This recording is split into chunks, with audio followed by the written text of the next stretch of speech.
ایک مرتبہ جرمنی جانا ہوا، شہر کا نام میں ارادتاً نہیں بتاؤں گا، تو وہاں ایک مرتبہ اس عاجز نے کچھ اللہ کی مدد، اللہ کی نصرت کے متعلق بیان کیا۔ بعد میں کھانے کا وقت آ گیا تو کھانے پہ ایک پاکستانی انجینئر صاحب ملے جو وہاں کافی عرصہ سے سیٹلڈ تھے۔ مجھے کہنے لگے جی میں آپ سے ایک بات عرض کروں۔ میں نے کہا کیا؟ کہنے لگے اللہ تعالیٰ مولویوں کی بڑی فیور کرتے ہیں۔ میں نے کہا بات تو سچ ہے۔ اب چونکہ کھانا کھا رہے تھے پھر وہ کھانا کھانے لگ گئے۔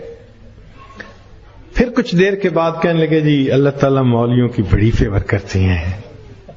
اب میں نے دیکھوں ظاہر میں کہ وہ تو بے شک نہ داڑھی تھی نہ کچھ تھا، ایک عام جیسے انجینئر کی زندگی ہوتی ہے، ایک خوبصورت نوجوان تھا عام زندگی گزارنے والا۔ جب کھانا ختم ہونے لگا نا تو پھر ذرا میرے وہ قریب ہو کے بیٹھ گیا، پھر کہتا ہے جی اللہ تعالیٰ مولویوں کی بڑی فیور کرتا۔ اب مجھے سمجھ لگی کہ یہ کچھ کہنا چاہتا ہے لیکن ذرا اس کو وقت چاہیے، علیحدگی چاہیے۔ تو وہ ہم لوگ الگ کرسیوں پہ جا کے بیٹھ گئے۔ میں نے ان سے پوچھا آپ کیا کہنا چاہتے ہیں جو بےتاب ہیں اتنی دیر سے؟ کہتے ہیں جی اپنا واقعہ سنائیں۔ کہنے لگا جی میں نے لاہور سے انجینئرنگ کی، پھر یہاں ایک کمپنی میں میری نوکری لگی، بہترین نوکری، زبردست تنخواہ، اور میں انٹیلیجنٹ بھی بڑا۔ میں پچھلے اتنے سالوں سے اس کمپنی میں نوکری کر رہا۔ ہمارے دفتر میں یہاں کے ماحول کے مطابق مرد بھی انجینئر ہیں، لڑکیاں بھی انجینئر ہیں۔ تو ایک لڑکی انجینئر جرمنی کی، وہ ہماری کولیگ تھی، اتنی خوبصورت تھی کہ دیکھ کے بندہ سوچتا تھا کہ اللہ نے ایسی بھی مخلوق پیدا کی ہے، اور اس کے ساتھ ساتھ اتنی ذہین اور اتنے اچھے اخلاق والی کہ دفتر کے جتنے جوان لڑکے تھے ہر ایک وش کرتا تھا کہ میرے ساتھ اس کا تعلق جڑ جائے۔ جرمن بھی اسی کوشش میں لگے ہوئے تھے، دوسرے بھی کسی کوشش میں، مگر اس کی زندگی بڑی کلین نظر آتی تھی۔ وہ کام کی بات کرتی تھی، جو ذرا کام کی بات کے علاوہ کرتا تھا ایسا جواب دیتی تھی کہ اگلے کو جرت ہی نہیں ہوتی تھی بات کرنے کی۔ ہم لوگ دوپہر کے وقت چھٹی ہوتی تو پھر کھانا کھا لیتے تھے، کمرہ بنا ہوا تھا۔ ایک دن میں نے کھانا نہ کھایا، پھر دوسرے دن کھانا بھی نہ کھایا، تیسرے دن جب میں نے کھانا نہ کھایا تو اس نے مجھ سے پوچھ لیا کہ فلاں آج کل آپ دوپہر میں کھانا نہیں کھا رہے۔ میں نے کہا اس لیے کہ وہ میں مسلمان ہوں اور ہمارا رمضان المبارک شروع ہو گیا ہے اور میں فاسٹنگ کر رہا ہوں۔ اس نے کہا یہ کیا ہوتی ہے؟ تو میں نے بتایا روزہ کیا ہوتا ہے۔ اس کو تھوڑا انٹرسٹ فیل ہوا، کہنے لگا میرے لیے تو بہت ہی اچھا ٹاپک مل گیا۔ میں نے بھی کھول کھول کے بتایا فاسٹنگ کیا ہوتی ہے، اور اس کے انٹرسٹ کو دیکھ کے کہا اچھا میں باقی باتیں تمہیں کل بتاؤں گا۔ اگلے دن پھر میں نے اس سے کوئی بات کی، ہماری بات رمضان شریف پہ چلنی شروع ہو گئی، اور وہ بھی اس کھانے کے وقت میں کچھ دیر بیٹھ کے مجھ سے اسلام کے بارے میں کوئی بات سن لیتی۔ میری کوشش یہ تھی کہ رمضان شریف کے دوران میری بات چیت اتنی شروع ہو جائے کہ کمفرٹیبلی ہم ایک دوسرے سے کمیونیکیٹ کرنے لگ جائیں۔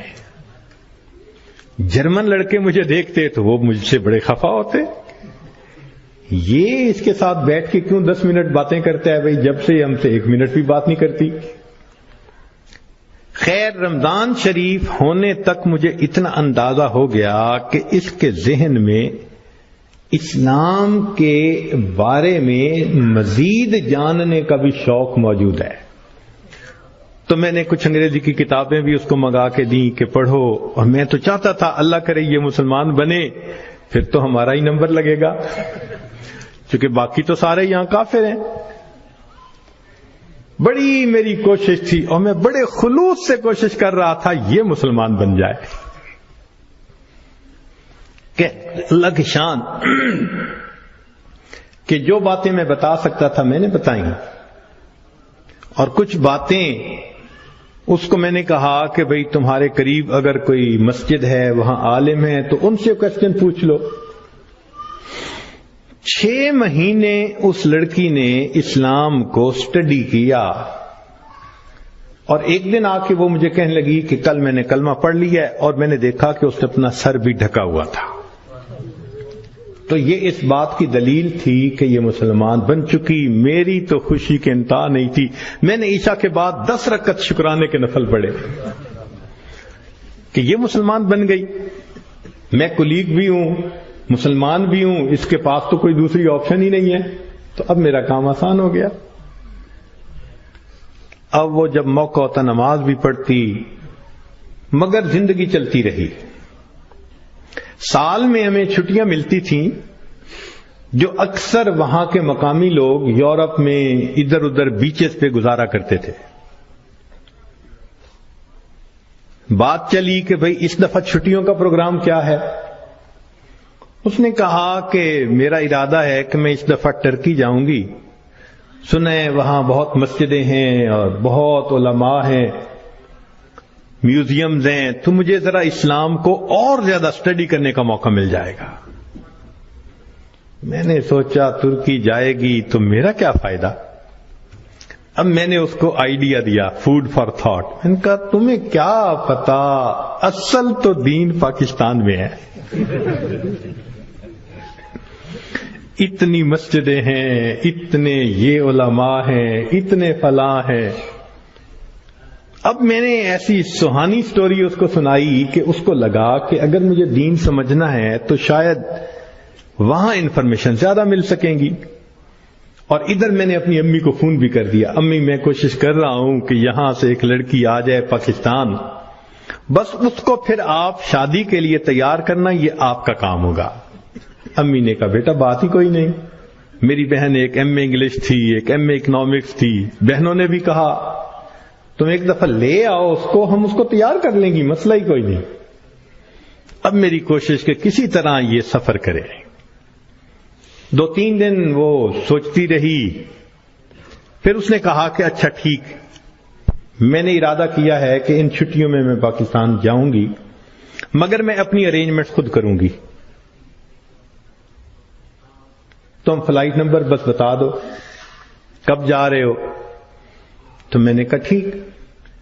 اب جس دن میں نے فلائٹ پہ آنا تھا، اور اس نے بھی 2 لفظ کہے تھے کہ ہاں میں بکنگ کروا لوں گی، کہنے لگا کہ میں تو 1 گھنٹے یعنی 3 گھنٹے پہلے پہنچنے کی بجائے 4-5 گھنٹے پہلے پہنچا ہوا تھا۔ جلدی سے چیک ان کروا کے اب میں تلاش کر رہا تھا کہ کب آئے۔ خیر اس کو آنے میں کچھ دیر ہو گئی، مگر میں نے دیکھا کہ وہ آ گئی تو میں بڑا مطمئن ہو گیا، اب یہ پاکستان آ رہی ہے۔ خیر جب پاکستان اترے تو میرے گھر والے رشتہ دار سب مجھے ریسیو کرنے آئے ہوئے تھے، تو گھر کی عورتیں اس کو بھی ملی۔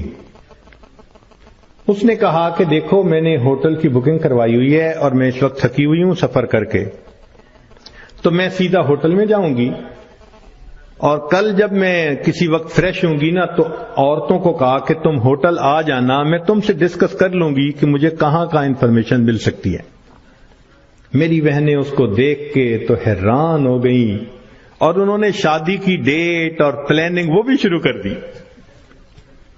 اگلے دن میری امی گئی اور اس کو کہا کہ بھائی آپ ہوٹل میں کیوں رہتی ہو، ہمارے گھر میں آؤ۔ اس نے کہا میں ذرا یہاں کمفرٹیبل ہوں۔ امی نے کہا چلو کھانا کھانے ہی آ جاؤ۔ اس نے کہا ٹھیک، تو وہ ایک وقت کھانے کے لیے گھر امی کے ساتھ آ گئی۔ ہمارا گھر ڈیفنس کے اندر اتنا بڑا بہترین محل نما گھر تھا، اور بزنس تھا ہمارا کار ڈیلرشپ تھی۔ اب جو کار ڈیلر ہو وہ تو کروڑوں پتی ہوتا ہے۔ چھوٹا بھائی میرا مجھ سے بھی زیادہ خوبصورت نوجوان۔ خیر میری بہنوں نے بڑی کوشش کی کہ بھئی کسی طرح وہ ہاں کر دے کہ میرے ساتھ اس کی شادی پہ وہ راضی ہے، مگر وہ خاموش ہو جاتی، وہ ہاں نہیں کرتی تھی۔ پریشانی ہونے لگ گئی. دن گزر رہے ہیں اور ہاں نہیں کر رہی ہے. تو کہنے لگے کہ ایک دن جو ہے امی نے کہا کہ بیٹا اگر تم سے وہ راضی نہیں تو تمہارا چھوٹا بھائی بھی تو ہے, ہم اس کی آپشن دے دیتے ہیں. میں نے کہا ٹھیک ہے کوئی بات نہیں. امی نے چھوٹے بھائی کی آپشن دے دی. وہ سن کے پھر چپ ہو گئی. حتیٰ کہ آدھے سے زیادہ دن گزر گئے. فرض کرو 20 دن اس نے رہنا تھا تو 10-12 دن گزر گئے. اب امی کو ذرا فکر ہونے لگ گئی کہ یہ نہیں مانے گی. ہم پریشان بھی تھے. اللہ کی شان ایک دن وہ امی کے ساتھ بیٹھی بات چیت کر رہی تھی. کچھ کہنے لگا میرے ایک چچا ہیں, تبلیغی بندے ہیں, سارا دن مسجد میں پڑے رہتے ہیں اور کام ہی کوئی نہیں ان کو. ان کا ایک بیٹا ہے اور اس بیٹے کو انہوں نے جامعہ اشرفیہ سے مولوی بنا دیا. وہ چونکہ میرے امی کے قریبی رشتہ دار ہیں تو وہ نوجوان ہمارے گھر آیا امی کو کوئی چیز دینے کے لیے. تو اس لڑکی کی ذرا دور سے نظر پڑ گئی کہ ایک بندہ ہے, داڑھی والا بھی ہے, ٹوپی بھی ہے اور وضاقتہ بھی دینی ہے. اس نے میری امی سے پوچھ لیا یہ کون ہے؟ اس نے کہا یہ میرے دیور کا بیٹا ہے, عالم ہے. اس نے کہا اچھا میں نے جو کچھ مسئلے پوچھنے تھے وہ میں اس سے پوچھ سکتی ہوں؟ امی نے کہا ہاں. کہنے لگا امی نے وہ مولوی صاحب کو بلا لیا اور وہ مولوی صاحب آ کے یوں نگاہیں نیچی کر کے کھڑے ہو گئے. یہ اس نے 1-2 باتیں پوچھی, اس نے آگے سے جواب دیا اور جیسے روٹھا ہوا بندہ ہوتا ہے وہ مولوی صاحب چلے گئے. اس نے جاتے ہوئے اس سے پوچھ لیا کہ بھئی اگر کوئی اور بات پوچھنی ہو تو آپ کا ٹیلی فون نمبر. اس نے ٹیلی فون نمبر دے دیا.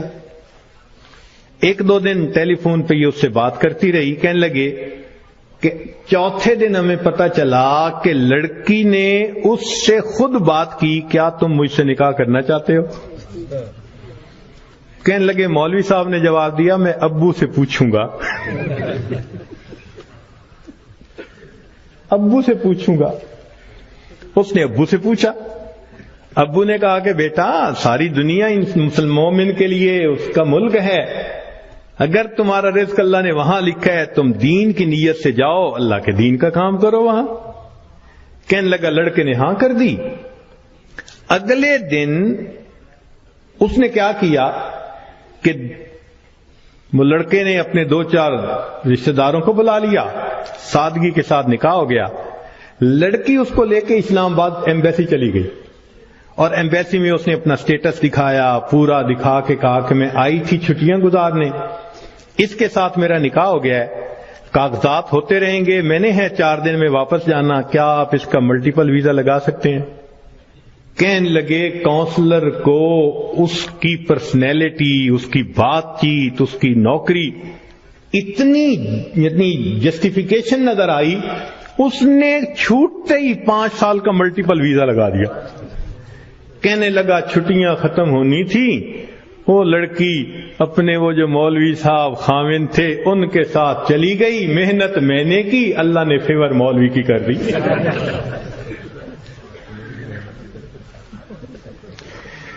وَهُوَ يَتَوَلَّى الصَّالِحِينَ, وہ اللہ نیکوکاروں کا سرپرست ہے.